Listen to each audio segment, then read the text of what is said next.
CM ರಾಜೀನಾಮೆ ವಿಚಾರಕ್ಕೆ ಸಂಬಂಧಪಟ್ಟ ಹಾಗೆ ಅಧಿಕೃತವಾಗಿ ಯಾರೂ ಹೇಳಿಲ್ಲ.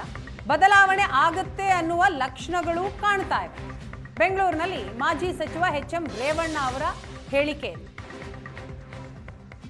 ಆಪ್ತರಾಗಿರೋದ್ರಿಂದ ಏನು ನಡೀತಾ ಇದೆ ಪಕ್ಷದಲ್ಲಿ? ಅಲ್ಲ, ಈಗ ನಮಗೆ ಗೊತ್ತಿರೋ ಪ್ರಕಾರ ಡೆಲ್ಲಿನಲ್ಲಿ ರಾಜ್ಯಸಭೆ ಮತ್ತು MLCಗಳ ಒಂದು ಚರ್ಚೆ ಆಗಿದೆ ಅಂತ ತಿಳಿದು ಬಂದಿದೆ. ಆದರೆ ಎಲ್ಲೂ ಹೆಚ್ಚಿನ ಮಾಹಿತಿ ನಮಗೆ ಸಿಕ್ಕಿಲ್ಲ.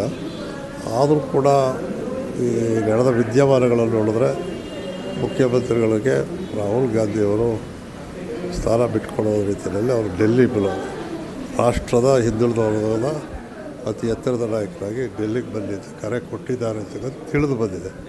ಇದು ನೇರವಾಗಿ ನನಗಿನ್ನೂ ಮಾಹಿತಿ ಇಲ್ಲ. ಇದೆಲ್ಲ ಏನೇನಾಗುತ್ತೆ ನೋಡೋಣ. ಆದರೆ ಬದಲಾವಣೆ ಅಂತೂ ಆಗುವಂಥ ಸೂಚನೆಗಳಿವೆ. ನಾಳೆ ಬ್ರೇಕ್ಫಾಸ್ಟ್ ಕರೆದಿದ್ದಾರೆ ಸಚಿವರನ್ನ, ಕೆಲವರು ಆಪ್ತರನ್ನ. ಆಪ್ತರು ಅನ್ನೋ ಪದ ಅಲ್ಲ, ಕ್ಯಾಬಿನೆಟ್ ಕೊಲೀಗ್ಸ್. ಇಲ್ಲಿವರೆಗೂ 3 ವರ್ಷ ಅವ್ರ ಜೊತೆಯಲ್ಲಿ ಸರ್ಕಾರದ ನೆಲೆಯಲ್ಲಿ ಎಲ್ಲ ಕಾರ್ಯಗಳಲ್ಲಿ ಕೆಲಸ ಮಾಡಿ ರಾಜ್ಯಕ್ಕೆ ಒಂದು ಒಳ್ಳೆಯ ಹೆಸರು ತರೋದ್ರಲ್ಲಿ ಅವರಿಗೆ ಸಹಕಾರ ಕೊಟ್ಟಂಥ ಎಲ್ಲ ಸಚಿವರನ್ನು ಬ್ರೇಕ್ಫಾಸ್ಟ್ ಕರೆದಿದ್ದಾರೆ. ಅದು ಸಾಂಪ್ರದಾಯಿಕ. ಬದಲಾವಣೆ ಆಗುವಂಥದ್ದು ಮೇಲ್ನೋಟಕ್ಕೆ ಆಗ್ತಾ ಇದೆ ಅಂತ ಅನ್ನಿಸ್ತಾ ಇದೆ.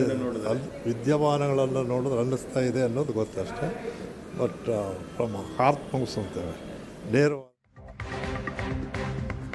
ಚಿಕ್ಕಮಗಳೂರಿನಲ್ಲಿ ಶಾಸಕ ಎಚ್.ಡಿ. ತಮ್ಮಯ್ಯ ಅವರು ಕೂಡ ಮಾತಾಡಿದ್ದಾರೆ. ಹೈಕಮಾಂಡ್ ತೆಗೆದುಕೊಂಡ ತೀರ್ಮಾನಕ್ಕೆ ನಾವು ಬದ್ಧ. ಶಾಸಕಾಂಗ ಸಭೆಯಲ್ಲಿ ನಮ್ಮ ಅಭಿಪ್ರಾಯ ಏನಾದರೂ ಕೇಳಿದ್ರೆ ನಮ್ಮ ಅಭಿಪ್ರಾಯ ಏನಿದೆ ಅದನ್ನ ಹೇಳ್ತೀವಿ ಅಂತ ಹೇಳ್ತಾರೆ ಎಚ್.ಡಿ. ತಮ್ಮಯ್ಯ. ನಾನು ಕಾಂಗ್ರೆಸ್ ಪಕ್ಷದ ಒಬ್ಬ ನಿಷ್ಠಾವಂತ ಶಾಸಕ. ಹಾಗಾಗಿ ನನಗೆ ನಮ್ಮ ಪಕ್ಷದ ಹೈಕಮಾಂಡ್ ಏನು ತೀರ್ಮಾನ ತೆಗೆದುಕೊಂಡ್ರು ಅದಕ್ಕೆ ನಾವು ಬದ್ಧ. ನಮ್ಮ ಶಾಸಕಾಂಗ ಸಭೆಯಲ್ಲಿ ನಮ್ಮ ಅಭಿಪ್ರಾಯ ಕೇಳಿದರೆ ಖಂಡಿತ ಅಲ್ಲಿ ಹೇಳ್ತೀವಿ. ಹಾಗಾಗಿ ಪಕ್ಷ ಏನೇ ತೀರ್ಮಾನ ತೆಗೆದುಕೊಂಡ್ರು ಪಕ್ಷದ ತೀರ್ಮಾನಕ್ಕೆ ನಾನು ಬದ್ಧ.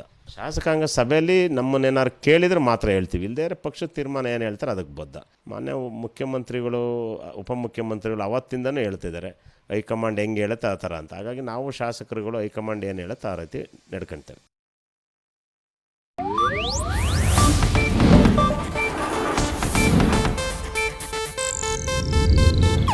ಇದು ಏಷ್ಯಾನೆಟ್ ನ್ಯೂಸ್ ನೆಟ್ವರ್ಕ್ ಪ್ರಸ್ತುತಿ.